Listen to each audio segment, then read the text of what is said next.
Hello students, एक बार फिर से स्वागत है आपका यूपी एकेडमिक क्लासेस में।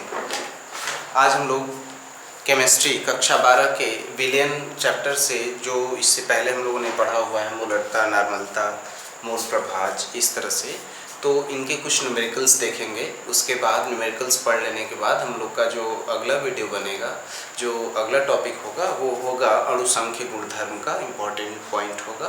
तो अभी कुछ न्यूमेरिकल्स देखते हैं। ये जो पहला न्यूमेरिकल है कि आशुद्ध या शुद्ध जल की मोलरता ज्ञात कीजिए, यह कम से कम 5 वर्ष पूछा जा चुका है। आइए देखते हैं। आशुद्ध जल, पहला क्वेश्चन यहाँ पे कर रहे हैं, आशुद्ध जल या शुद्ध जल की मोलरता ज्ञात कीजिए। तो आप जानते हैं कि आशुद्ध जल शुद्ध जल होता है। आशुद्ध जल का 1 लीटर आयतन बराबर 1000 ग्राम द्रव्यमान के बराबर होता है, जबकि जल H2O का अणु भार बराबर, देखिए, 2 गुणे हाइड्रोजन का परमाणु भार 1, ऑक्सीजन का 16, यानी कि 18। ठीक, अब मोलों की संख्या बराबर, मोलों की संख्या बराबर पदार्थ का भार 1000 ग्राम बटा अणु भार 18, ये मोलों की संख्या होगी। अब आपको बताना क्या है, मोलरता। आप जानते हैं कि मोलरता बराबर होता है पदार्थ के या विलेय के मोलों की संख्या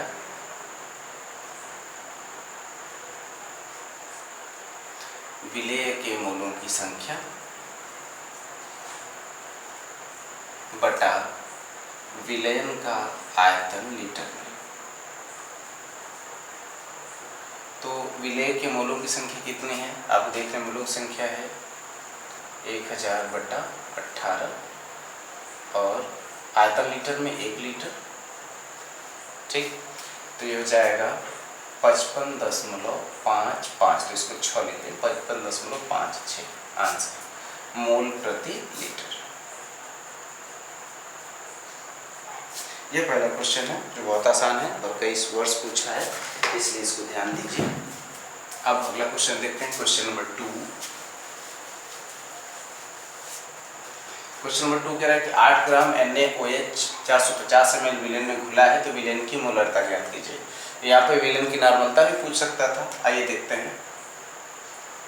NaOH का भार दिया हुआ है 8 ग्राम, NaOH का अणुभार ज्ञात कर लीजिए।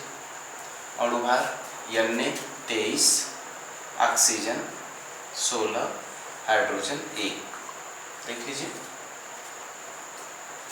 NaOH का अणुभार, Na का जो परमाणु भार होगा 23 होगा, ऑक्सीजन का 16, हाइड्रोजन का 1, तो ये हो जा रहा है 6 1 7 3 10 40।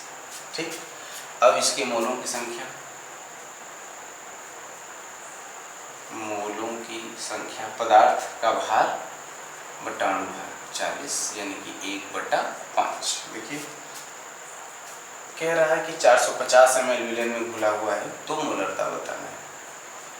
मोलरता बराबर होता है मोलों की संख्या 1/5, लिख लेंगे कि विलयन पदार्थ के मोलों की संख्या बटा आयतन लीटर में। आयतन कितना है, 450 ml, तो 450 जब ml में दिया हुआ है, तो इसको लीटर में बदलने के लिए यहाँ पे 1000 से गुणा कर लेंगे। अब 0 से 0 कैंसिल हो जाएगा और ये हो जाएगा 100, ये वाला 5 × 45, ये वाला। ठीक, फिर इसको 5 से 5 9 जा मोल प्रति लीटर।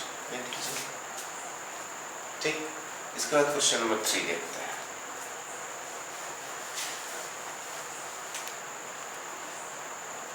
क्वेश्चन नंबर 3 कह रहा है कि 1000 ग्राम विलायक में 18 ग्राम ग्लूकोज C6H12O6 ग्लूकोज का भार बराबर 18 ग्राम, अणु भार बराबर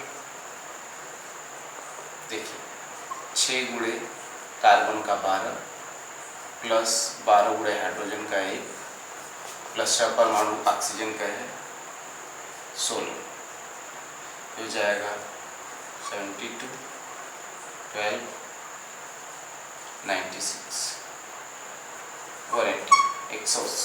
ठीक, तो इस तरह ये अणुभार हो गया। हमको बताना क्या है कि 180 ग्राम जल में 1.8 ग्राम ग्लूकोज घुला हुआ है, तो ग्लूकोज का मोल प्रभाज बताइए। ठीक, देखिए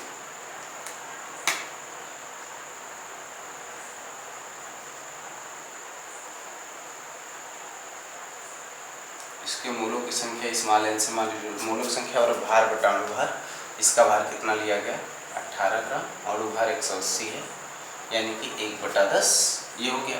अब कह रहे कि 180 ग्राम जल में 180 ग्राम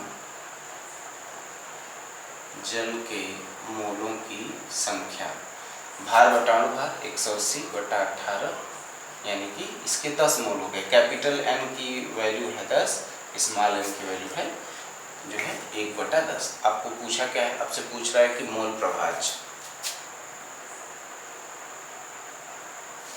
यहाँ देख लीजिए विलेय के मोल प्रभाज का formula small n upon small n plus capital N. Small n विलेय पदार्थ के मोलों की संख्या देखिए 1/10, ठीक, और पूरा का बटा 1/10 धन 10, तो इसको कैलकुलेट कर लीजिए। अभी हो जाएगा 10 से 10 तो यहाँ पे कैंसिल हो जाएगा, 1/10 दाम में 100 और 101, देखिए 1/101 आंसर। इस तरह से इसका मोल प्रभाज भी आप याद कर सकते हैं। क्वेश्चन नंबर 4 रहा, देख लीजिए अच्छे से, फिर उसके बाद अगला क्वेश्चन देखते हैं। अगला क्वेश्चन देखते हैं। 1 लीटर 93% H2SO4, 93% H2SO4 का अर्थ है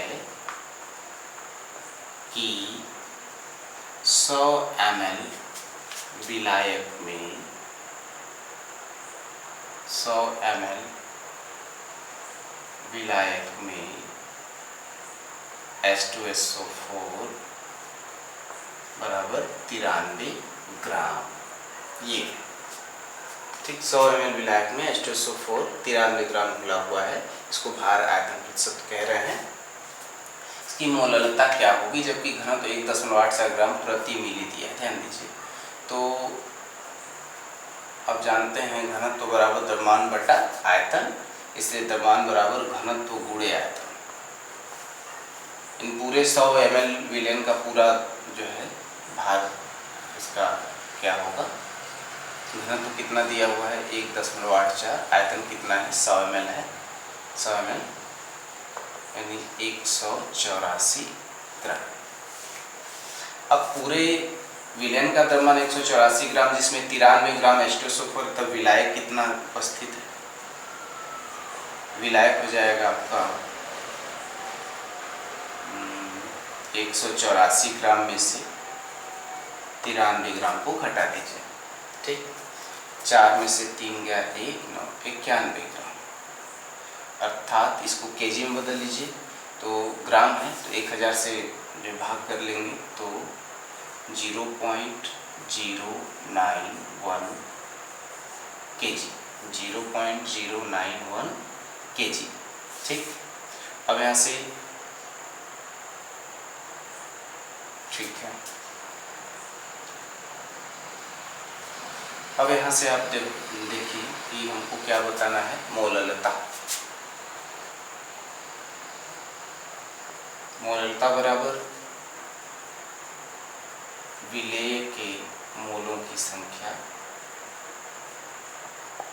पूरा के बटा विलायक का भार, विलायक का भार केजी में। ध्यान दीजिए, विलायक का भार केजी में है, इसीलिए उसको केजी में बदला गया है। अगर केजी में नहीं बदलते तो क्वेश्चन जो है सॉल्व नहीं हो पाता, ठीक। आइए सूत्र तो लिख ही लिया, अब इसके नीचे विलेय के मोलों की संख्या, विलेय का भार बटा अणुभार, तो विलेय क्या है, H2SO4 है 93 ग्राम, अणुभार, अब देखिए H2SO4 का अणुभार क्या होगा 98, ऐसे देख सकते हैं, हाइड्रोजन 2, सल्फर 32, ऑक्सीजन 16 जो कि 64, देखिए 4 2 6 2 8 98 होगा, तो यहाँ पर हम इसको कर लेंगे 98। और विलायक का भार किलोग्राम में 0.091, 0.091, इसको कैलकुलेट कर लेंगे 93 गुणे 1000, इसके वजह से पूरा को बटा 98 गुणे 91, ठीक है। इसको आप कैलकुलेट कर लीजिएगा और इसको कैलकुलेट करने पर आपको मिलेगा 10.42, 10.42 मोल प्रति केजी, क्योंकि मोलता पूछा था इसलिए, ठीक है। इस तरह से आप जो इसके न्यूमेरिकल कर सकते बड़े आसानी से। अब अगले वीडियो में इससे संबंधित आगे के कुछ न्यूमेरिकल्स बताएंगे और प्लस आगे का पॉइंट। तब तक के लिए थैंक्स फॉर वॉचिंग।